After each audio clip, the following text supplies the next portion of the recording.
Chers amis, j'aimerais un petit peu développer ce que nous avons entendu dans la première lecture, le livre de la Genèse, parce qu'il y a des choses qui me semblent intéressantes sur lesquelles nous pourrions réfléchir pendant ce temps de carême, en parlant, vous savez, de l'humanité naissante, là, avec Adam et Ève. Alors, avant d'en faire un homme qui se prénomme Adam et une femme qui s'appelle Ève, rappelez-vous que Adam, étymologiquement, ça veut dire celui qui est tiré de la terre. Ce n'est pas un prénom, Adama, à la base. Ça veut dire celui qui est tiré de la terre. Et Eva, ce n'est pas un prénom non plus, ça veut dire la vivante en hébreu. Celui qui est tiré de la terre et la vivante. L'homme, la femme. Et à travers ces deux personnages, nous avons une image un peu de toute l'humanité que nous sommes ici encore aujourd'hui. Vous avez remarqué que tout le processus de création et combien la création de l'homme et de la femme va couronner cette création de Dieu. Si tout ce que Dieu avait fait jusque-là était bon, quand il constate tout ce qu'il a fait et la création de l'homme et la femme, on nous dit que cela a été très bon. Vous voyez, il y a quelque chose de supérieur. Et le Seigneur nous crée, et j'aime beaucoup cette image, vous voyez, quand il crée l'homme, il lui insuffle son souffle, et c'est ça qui donne à l'homme la vie. Ça ne veut pas dire qu'il était mort ou inanimé avant, mais ça veut dire que pour vivre de la vie de Dieu, il nous faut le souffle de Dieu. Le Roua, c'est le Saint-Esprit, les amis. C'est le Saint-Esprit dont on nous parle là. Les orthodoxes diraient que c'est le Saint-Souffle plutôt que le Saint-Esprit. C'est le souffle de Dieu. Et ce souffle de Dieu, chers frères et sœurs, il nous anime. C'est pour ça que nous avons la vie, pas seulement parce que nous respirons, mais parce que ce souffle de Dieu, il a été répandu sur nous aussi. C'est dans le processus de la création. Le Seigneur nous donne gratuitement son souffle pour nous aider à demeurer en communion avec lui. C'est très important tout ça. Et vous voyez que la toute première faute qui va être commise par ces êtres humains, c'est le péché de la méfiance en Dieu, que bien sûr va susciter le tentateur, l'a formalisé avec un serpent. Est-ce que c'était réellement un serpent? On ne pense pas vraiment. Vous voyez, c'est une image, un symbole qui nous est proposé. Mais celui qui vient là, on le connaît, c'est le tentateur. C'est celui qui s'oppose à Dieu et qui cherche par tous les moyens possibles de nous entraîner, nous aussi, un petit peu comme cela, à nous écarter de Dieu. C'est ce qu'il essaye de faire. Mais vous avez vu, le problème, c'est que Eva va commencer, elle, c'est la première qui va être touchée par cet esprit de tentation, là, par le tentateur. Et ensuite, Adam, sans se poser de questions, va bêtement la suivre. Et d'ailleurs, il y a un petit proverbe qui dit que Adam fut le premier d'une longue série de maris qui eut à se plaindre de ce que sa femme lui avait donné à manger.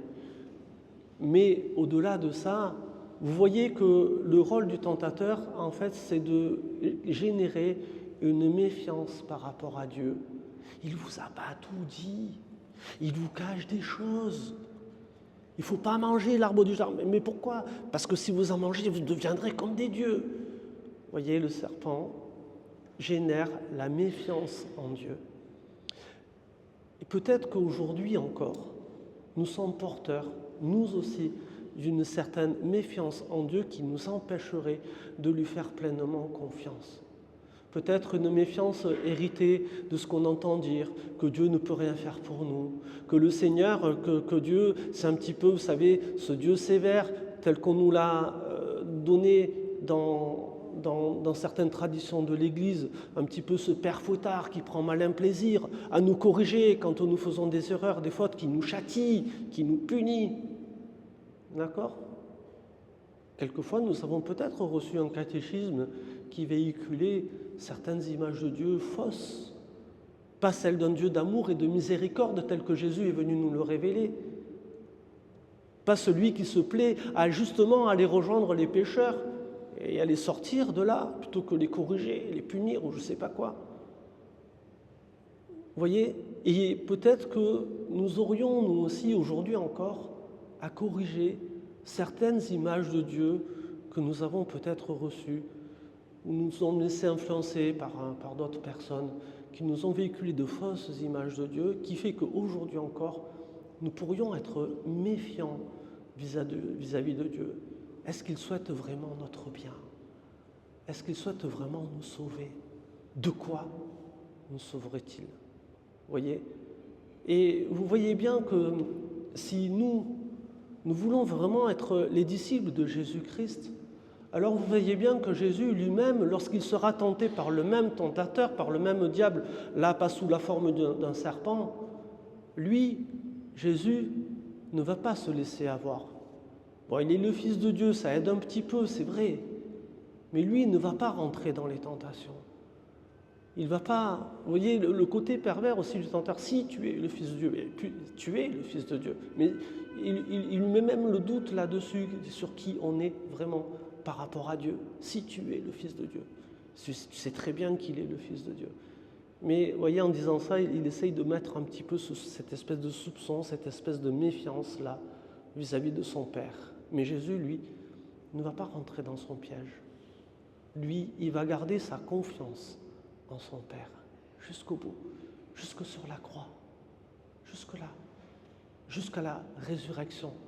Il va garder cette confiance que le Seigneur, l'amour dont il nous aime, est plus fort que tout, même que la mort. Si je traverse les ravins de la mort, dit le psalmiste, je ne crains aucun mal. Ça, c'est l'incarnation de la confiance telle que Jésus l'a incarnée, l'a mis en œuvre au milieu de nous. Et vous voyez, lui, Jésus, ne va pas se laisser, ne va pas tomber dans ce piège de la méfiance. Il garde sereinement dans son cœur cette image de Dieu dont il est venu nous révéler au passage. Et vous savez, les pères de l'Église vont nous donner plusieurs enseignements à partir de cela. Parce que c'est peut-être une bonne nouvelle pour nous, pour Jésus, que lui ne se laisse pas piéger par le tentateur et ne rentre pas dans ce péché de la méfiance vis-à-vis de Dieu, son Père. Mais ça, c'est une bonne nouvelle aussi pour nous, chers frères et sœurs. Comme nous l'a dit un petit peu Paul dans la deuxième lecture, si par la faute d'un seul Adam et Ève, le péché est rentré dans le monde, par l'obéissance d'un seul Jésus-Christ, qui lui ne se laisse pas tenter, le salut est aussi entré dans le monde. Et nous faisons partie de cette génération, nous sommes après Jésus-Christ, qui sommes appelés à accueillir ce salut tel que Jésus est venu l'annoncer. Il y a d'autres pères de l'Église qui nous diront, à la suite de cette intuition de Paul, que si le Christ a vaincu le tentateur, en lui, dans la mesure où nous nous attachons à Jésus-Christ, nous pouvons vaincre aussi le tentateur. Nous pouvons être vainqueurs de toutes les tentations qu'il va mettre sur notre chemin. Et il est bon de se rappeler ça, finalement, chers frères et sœurs, que peut-être nous aurions, et plus particulièrement en ce temps de carême, nous aussi à nous recentrer sur Jésus-Christ pour qu'effectivement, il nous aide à être vainqueurs de nos tentations, comme lui-même a été vainqueur des tentations qui ont été semées sur son chemin. Il y a un autre père de l'Église qui s'appelle saint Athanase, et il a écrit la vie de saint Antoine. Vous savez, le tout premier moine qui a vendu tous ses biens et qui est allé vivre tout seul dans le désert, comme Jésus, tiens, dans le désert. Et là, lui aussi, il va être sacrément tenté, saint Antoine. Et Athanase, qui est témoin de la vie de cet homme, va écrire sa vie en constatant la chose suivante, et je vous le livre, chers frères et sœurs, parce que je trouve ça très éclairant des fois dans nos situations. Il va écrire la chose suivante: le diable, c'est un tigre en papier. Pourquoi un tigre? Parce qu'il fait peur. Quand il rôde autour de nous, c'est pas rassurant. D'accord? C'est vrai, il peut être terrible, mais il est en papier, va dire saint Athanase, parce que dans la mesure où nous nous attachons à Jésus-Christ qui est vainqueur du diable, il ne peut plus rien faire contre nous. Un tigre en papier. Il ne peut plus rien faire contre nous. Et vous voyez, si on accueille cette belle image de saint Athanase, que nous reste-t-il à faire, chers frères et sœurs? Nous attacher encore toujours plus profondément à ce Jésus-Christ, qui lui est vainqueur de tout, qui lui ne tombe pas dans le piège de la méfiance et qui garde cette confiance profonde en Dieu son Père. Puissions-nous le prendre comme modèle, puissions-nous accueillir de son Esprit Saint qui nous est toujours donné cette même confiance pour que nous aussi, dans la vie qui est la nôtre, nous puissions rester toujours plus fermement sur ce chemin de foi que le Seigneur essaye de tracer pour nous. Amen.